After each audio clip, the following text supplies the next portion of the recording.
Bien, el siguiente ejercicio empieza a decirnos que dibujemos las estructuras de Lewis, que digamos la geometría y hagamos una predicción de los ángulos de enlace de las siguientes especies. Tenemos por un lado amoníaco, tenemos por un lado NH2- y el NH4+, el ion amonio.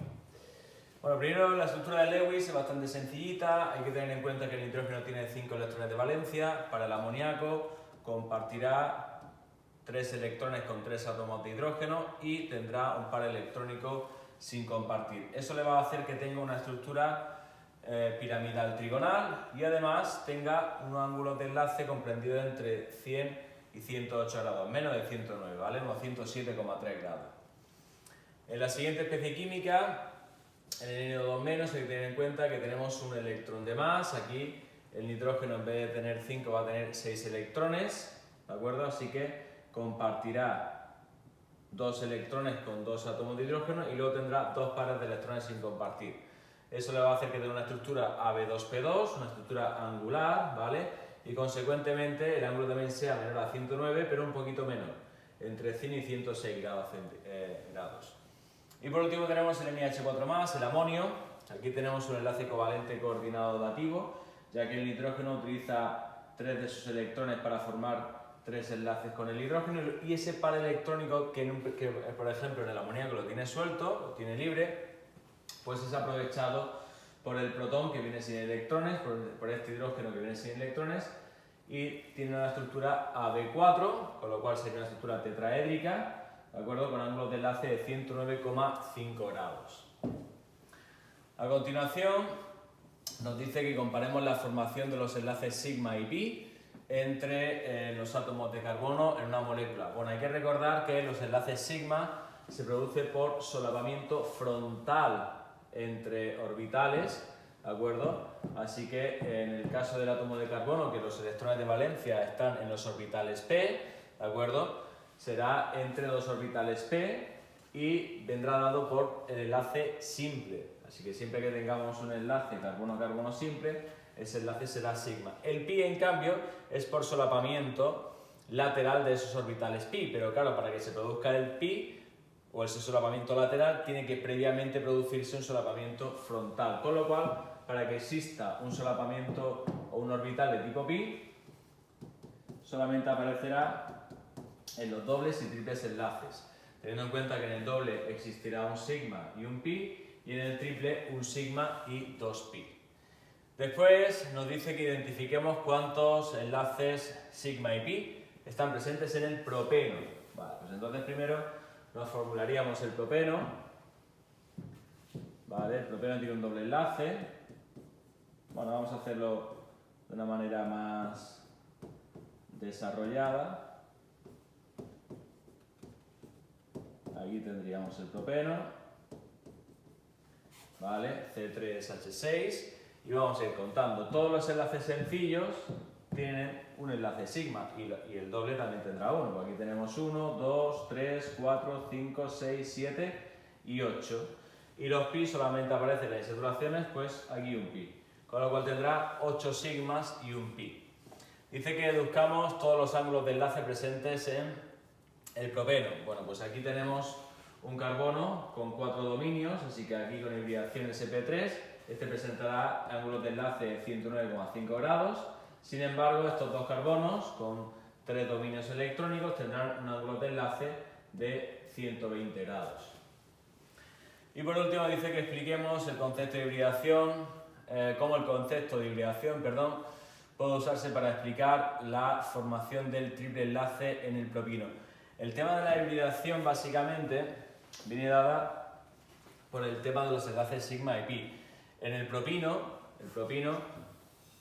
presenta un triple enlace entre átomos de carbono. Aquí tenemos nuestro triple enlace. Y aquí ese triple enlace hace que estos carbonos de aquí tengan hibridación sp, es decir, que realmente no tenga un orbital s y orbitales p, sino que tenga una mezcla entre un orbital s y un orbital p. Y eso le hace que tenga los 4 electrones desapareados en ese orbital híbrido sp y por tanto puede formar 4 enlaces, un triple enlace con un carbono contiguo y uno simple con el hidrógeno. Siguiente ejercicio dice que dibujemos las estructuras de Lewis de las siguientes especies químicas. Esta especie química hay que tener en cuenta que siempre que hagamos una especie química de este tipo hay que asimilarla o hacerla similar a una que nosotros conozcamos. Esta en este caso nos recuerda muchísimo al agua, es un oxígeno con dos pares de electrones sin compartir, solo que en vez de estar unido a hidrógeno pues está unido a cloro, pero son dos enlaces sencillos. Consecuentemente, pues también presentará la misma estructura del agua, es decir, una estructura angular y un ángulo de enlace menor a 109 grados, comprendidos entre 100 y 106. El agua es 104,5 grados, pues más o menos por ahí.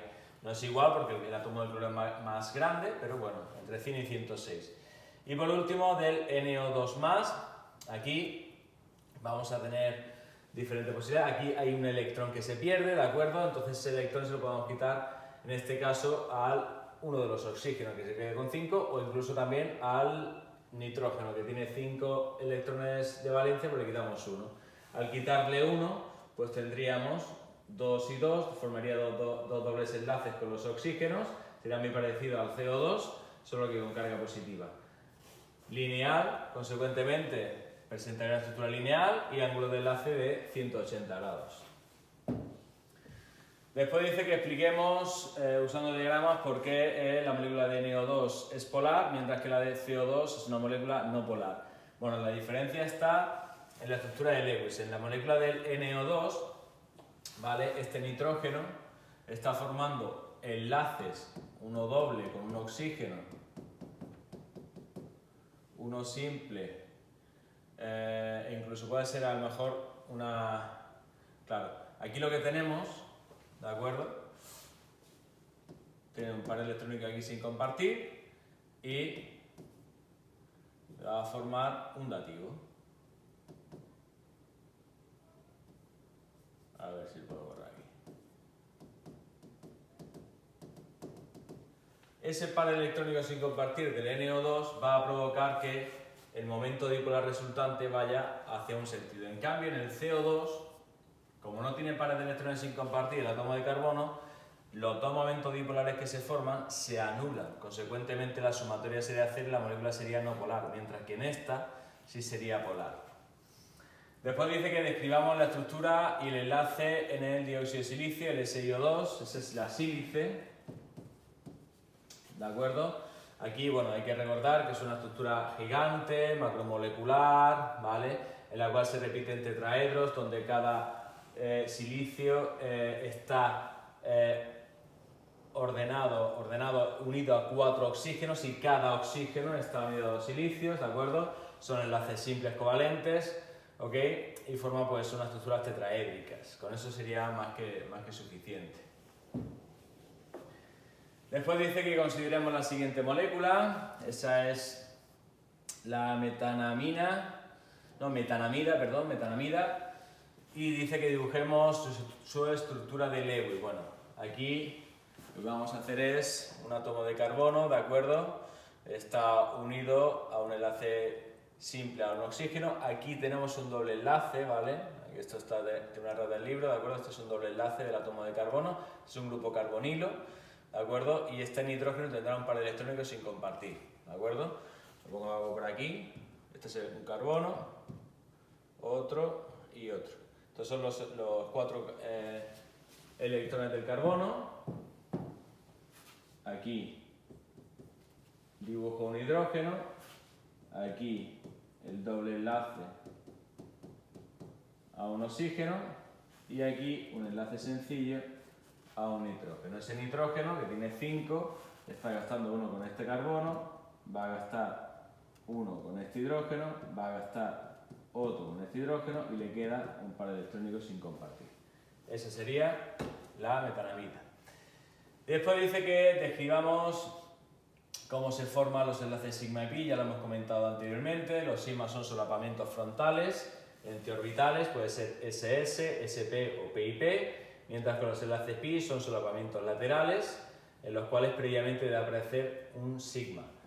Es decir, los pi solamente aparecerán en saturaciones de doble o triple enlace. Y por último dice que digamos el tipo de hibridación del átomo de carbono y de el átomo de nitrógeno en dicha molécula. Bueno, para la hibridación nos tenemos que fijar en los dominios. Este carbono tiene 1, 2, 3 enlaces, tiene dominio 3, así que presentará hibridación sp2. En el caso del nitrógeno tiene 1, 2, 3 enlaces, 3 dominios, más un par electrónico sin compartir, 4 dominios, sp3. ¿De acuerdo? En función del número de dominios, si tiene 2 dominios sp, 3 dominios sp2, 4 dominios sp3. Por último, ya en este vídeo, dice que tenemos el etino y el eteno.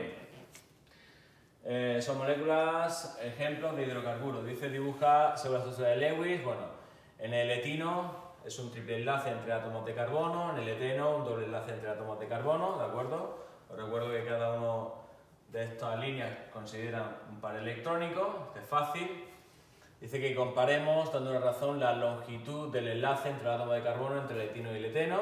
Bueno, la longitud del enlace, pues obviamente en el triple enlace será menor longitud, ¿de acuerdo? Es una menor longitud de enlace o menor distancia entre el átomo de carbono que en el etano, ya que está mucho más unido en el triple enlace que en el doble, ¿de acuerdo?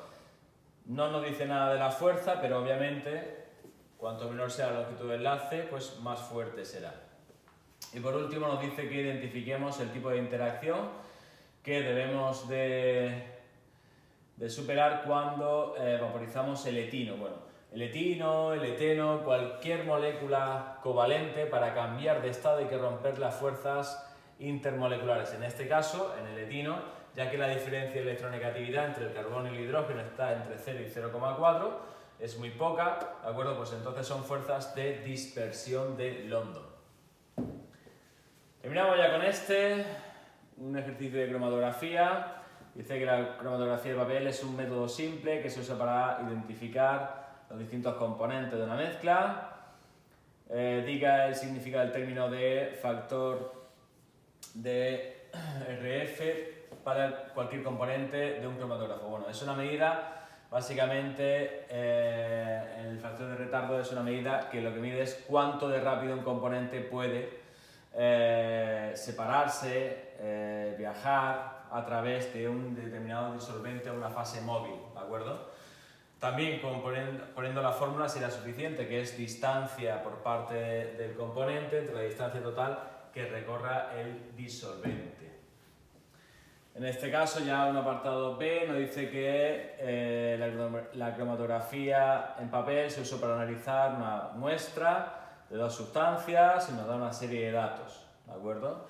El disolvente recorre 96 milímetros y el componente A y B nos dicen también la distancia y por tanto nos preguntan que calcule el factor RF del componente A. Bueno, como hemos visto anteriormente la fórmula, sería la distancia recorrida por A entre la distancia del disolvente y tendríamos un resultado de 0,33. Eso obviamente lo compararíamos en bibliografía y podríamos comprobar qué tipo de componentes es A o el B si me lo preguntaran. Bueno, casi que hemos resuelto el C. Dice, ¿cómo el valor de RF puede ser usado para identificar un componente? Pues comparándolo con valores bibliográficos, ¿vale? En los cuales obviamente se utilice la misma fase estacionaria, el mismo disolvente, la misma fase móvil básicamente, para así comprobar a partir de la distancia recorrida qué tipo de componente es.